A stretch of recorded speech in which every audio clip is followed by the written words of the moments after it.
Thank you, Simon. I have a question about national security.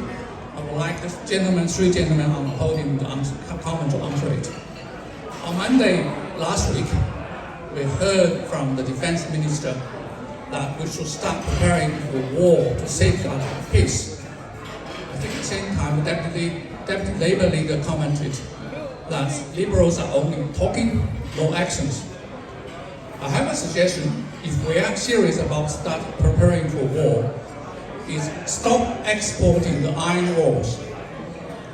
As you see, in the event of a war, the steels made from our iron ores will be used to make submarines, aircraft battlefield, and other battleships that will be used to fight against our interest. So, if we are really serious about preparing for war, we should stop exporting those iron ores. Could you please care to comment on this? Look,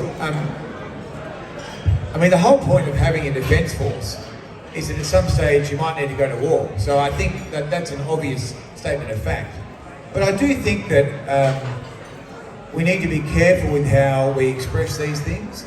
And I do think that sometimes some of the public discussion about these things has been unsophisticated and it hasn't been right. I don't think we should stop exporting iron ore. I think that that's an important part of our economic security. But I think that these are the statements of fact, that you have a defence force in case you need to go to war. I think that what you've put your finger on with the question is, with respect, the hypocrisy of the approach from the government here, which shows, to my mind, that a lot of what the government is saying is about domestic political purposes rather than about international security.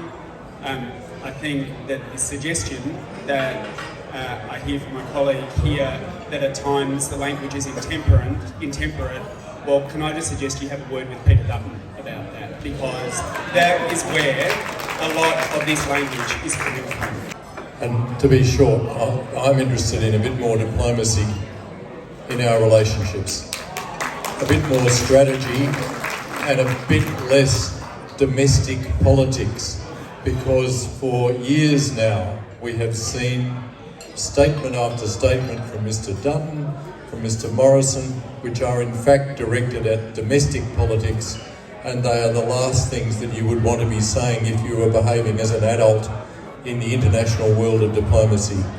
And just this year we had a ridiculous statement made by Mr. Morrison, which he virtually had to withdraw and apologise for, where he called the Deputy Leader of the Labor Party a Manchurian candidate.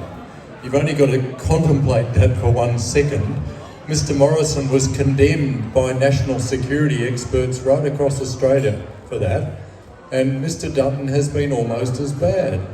We have to get back to behaving like a full, mature participant in international diplomacy, and I fear that we have not seen that from the government.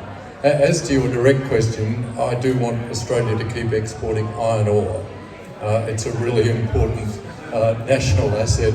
It varies between our first and second and third, depending on the iron ore price. Most important export industry, and I hope we continue to do it.